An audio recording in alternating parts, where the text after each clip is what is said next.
Okay, guys, I am bringing you in on a husky 44 white top, single screw in the top. I've been told this saw is a fairly, I don't really want to say rare because rare is probably the wrong word, but low number saw, because I've seen a few of them and people say, oh yeah, this saw is rare, and oh, this saw is rare. Well, there's people out there that think Mac 1010s are rare, and they're not. There's 1.5 billion of them out there if you look long enough. A lot of them. And I just don't want to say that saw is rare when somebody will say, oh no, it's not rare, I've got 3 of those. Well, it's a fairly low number production saw, I would say, is what I'm going to say. So I don't know how else to put it. How is this held together? Okay, that comes apart like that. That's weird. It's my first time doing this on this saw. This saw I've had for a couple years. It's never really ran right. Basically, it's always had carb issues, and it's really starting to get annoying because I want to be able to run this old girl, and I can't because of carb issues. So I went ahead and spent a little bit of money and bought a carb. Is this going to come apart or is it going to break? Not sure what it's doing. Try and get it to come apart. So, like I said, I went ahead and just said screw it. I like the saw enough. I'm going to just buy a carb for it.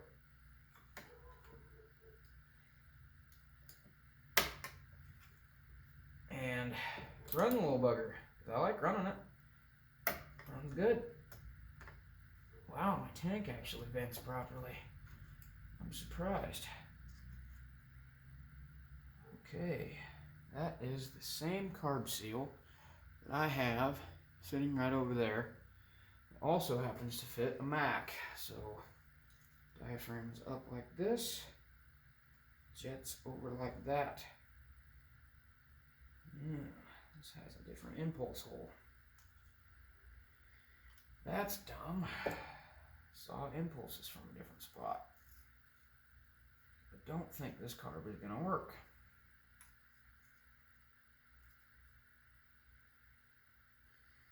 Everything else looks the same. That sure is not going to impulse on that. Sure not. Well, that sucks. Sorry guys, I'm not going to be able to show you that like I wanted. I'm going to just poke this back together. Not all the way, but I'm going to hook the fuel line back up in case the tank decides to not vent. And put everything kind of back in where a spot where it should be. That way. Because this, like I said, this saw kind of runs. It runs when it wants to. It's extremely picky. Sorry if you don't have a real good view of this, but the impulse hole is here. It's right there, and it needs to be right there. So this carb is not going to work. I thought maybe I'd get away with this carb, but I'm probably just gonna have to order one, because this is what they had at the saw shop. I'm like, well, I'll give it a try, maybe it'll work, maybe it won't. And in this case it won't, so I'll get my $40 back. This carb wasn't that expensive, it's an aftermarket. I know what you're gonna say, oh my, why don't you just put a wall roll on it? Well, now I'm probably gonna have to, because this aftermarket has the impulse in the wrong spot. So I won't be able to bring this with me tomorrow, unfortunately. kind of sucks, but that's the throttle linkage. And this is the air horn, which goes on like this. Okay. I can remember how the rest of that goes if I put this throttle linkage back in. See, I'm relatively new to this, so I don't particularly know how a lot of this goes together yet. Still learning as I go. Always learning. I'm sure there's some of you on here that are like, wow, he's butchering this. And yeah, you're probably right. But I don't care because it's my saw, not yours. I'm going to set this off to the side for now until I can get proper carb. And now we got to work on this. So I was cutting with this today and going along pretty darn good. I'm really happy with this saw. Really, really happy. But I think the bar oil holes on the bar are plugged because bar oil was spewing out of the sides on both sides of the bar, but it wasn't oil on the chain. So I'm going to take a look, clean the cover, clean the bar. Might flip the bar. The bar hasn't been flipped that long. It's only been half a truckload of wood probably. So if it needs flipped, I'll flip it. If it doesn't, I'll leave it the way it is. The chain's pretty sharp yet, so it's probably not quite due for attention. It's got a lot of bar oil in here, also a lot of junk packed right in here. So we're gonna clean this cover out. Like I said, this saw was running really, really good. Couldn't put it down, to be honest. I brought my 44 and this with me today. My 44 was acting up. I picked this up and I didn't put it back down until I was done cutting because this sucker was running. I mean, it was keeping right up. We were in smaller wood, and it was keeping right up with my dad's 268 or orange top that he's got. And that's a good cutting saw. But this is, for the displacement, this saw is scary. This saw doesn't have a lot of cc's, but sure got a lot of freaking power for the class of saw it's in. I'll give a little bugger that. That would probably do it. There's a blade of grass in the bar hole, along with some other stuff. Now,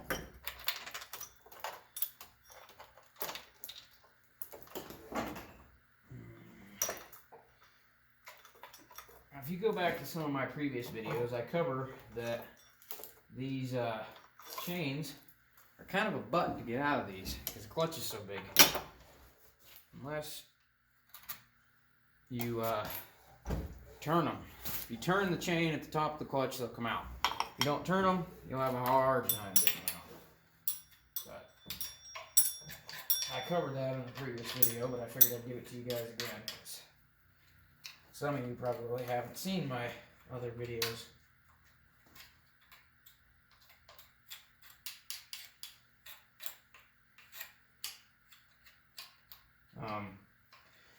Gonna go back cutting tomorrow. It's deer season here too, so I'm trying to deer hunt and cut firewood at the same time.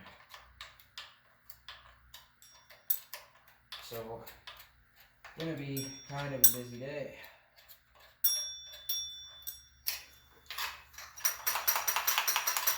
Yeah, let's just make sure our oiler's working still. Oh yeah. Oh yeah, she's working. She's working good. I'm gonna just take a little brake clean and spray that hole out.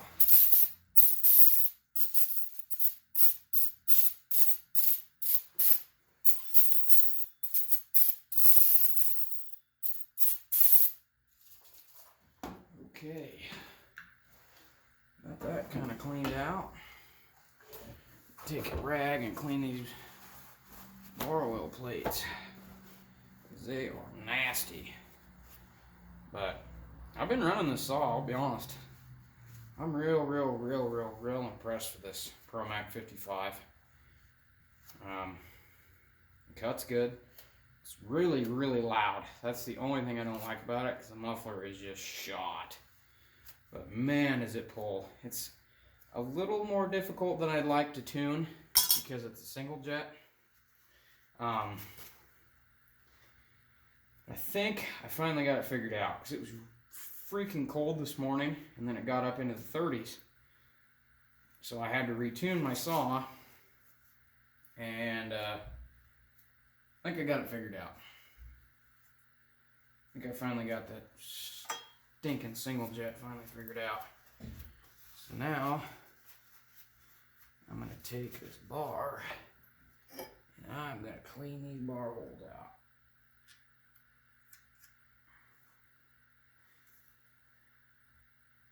Bar's actually worn pretty even, which is a really good sign.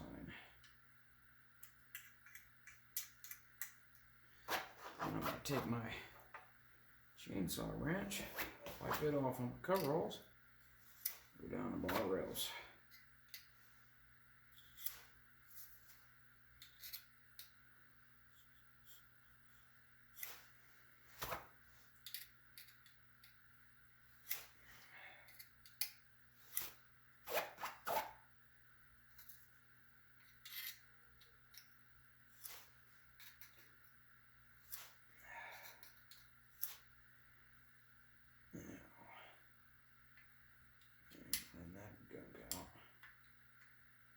And trying a new winter blend bar oil. Sorry for not talking a whole lot. I'm trying to get this cleaned out. It's not wanting to cooperate a whole lot. So we're going to go to the old reliable brake clean. Give her a nice big shot right down here. Right in my old jet of mine. Get it cleaned out a little bit.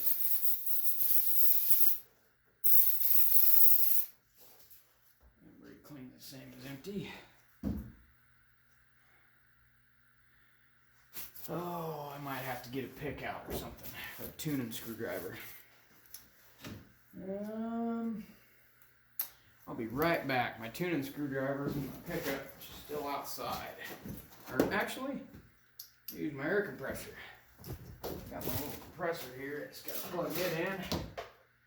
My little nozzle.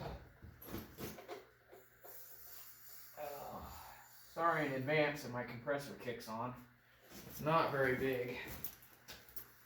I need to get my bigger one hooked up, but I don't have 240 in my garage. And I don't have the funding for that right now either.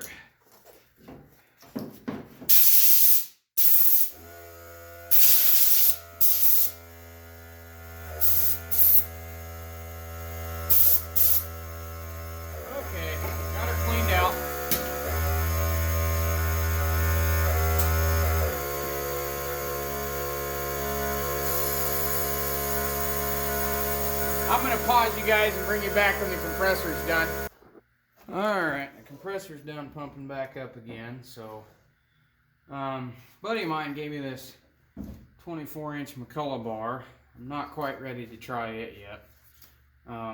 The tips froze up on it, but the rails are all in good shape. So I'm going to soak it in some gas or oil and probably get it going here for too long. But I figured I'd show you guys that because it was kind of cool. Back to this Pro Mac. Like I said, this saw is a freaking animal. I absolutely love it. I mean, it's, man, is it a good saw. Once I got the tuning figured out, it starts nice, it idles, and it rips in the wood. I have no complaints whatsoever. I think this is the less worn side, so we'll put this side up for now. Anyways, this other bar plate on so we oil properly. And I got the chain probably a little too sharp, but I've got a pretty short bar on this. I think this is a 18 or a 20, and this saw just annihilates wood. It is freaking scary right now. I'm just gonna get this chain poked in behind the clutch, and I'll bring you guys a better view here in a minute. These are kind of a butt if you can't see what you're doing. So flip it up here. Yeah, I know.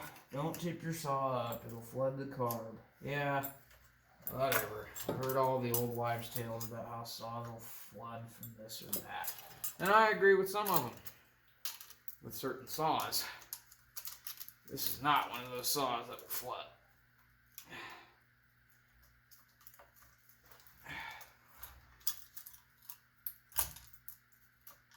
I will give you that the gas tank seal will leak, because it does on this saw. It 100% does. And I am not afraid to admit that it does. It's one of the little annoyances of this saw. It's got its quirks. Like sometimes it's rather hard to restart because it says, nah, I don't want to work today. I don't think I'm gonna. And other times you start it up, like today, and it just runs all day without a problem. I don't know if I covered it, but I switched the cover on this saw because the other cover, the tensioner, broke in. I can get the tensioner, but I haven't had time to go get it yet and fix the cover. When I do, I'm gonna get a few of them because I have several covers that either the adjuster tab that hooks into the bar is messed up, or the screw is broke, like the one that was on this saw, which is super annoying because it was literally the second time I tightened the bar. So in hindsight, I should have messed with it and been like, this screw is probably not going to last very long. But I thought, well, maybe it'll run long enough to where I can run it and see if I like the saw. And it did happen. I tensioned the chain up when I first got it and I ran the saw. I was like, wow, it's got a lot of balls. I don't know how bigger this little sucker is. Am I even going the right way? Probably not. This chain was not that loose when I was cutting today. I don't run chain that loose. And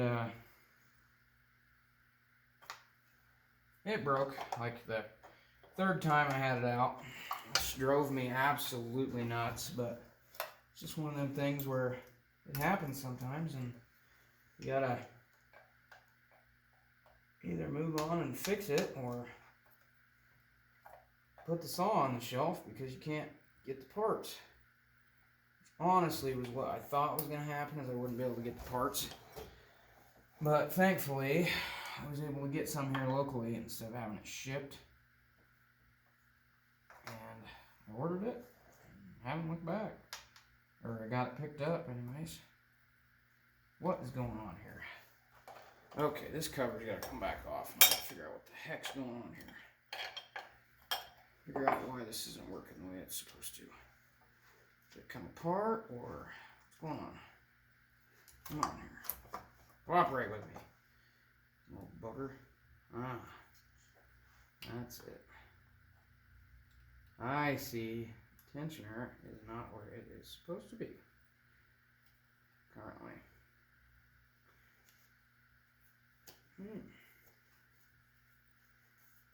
That's probably an old sucker, don't it? It might get a little bent. Just a tad bit. Golly, it sure is. It's just a little bit bent.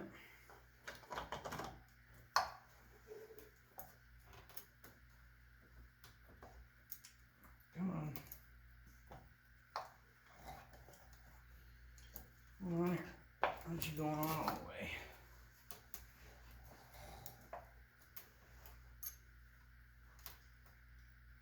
It's back on.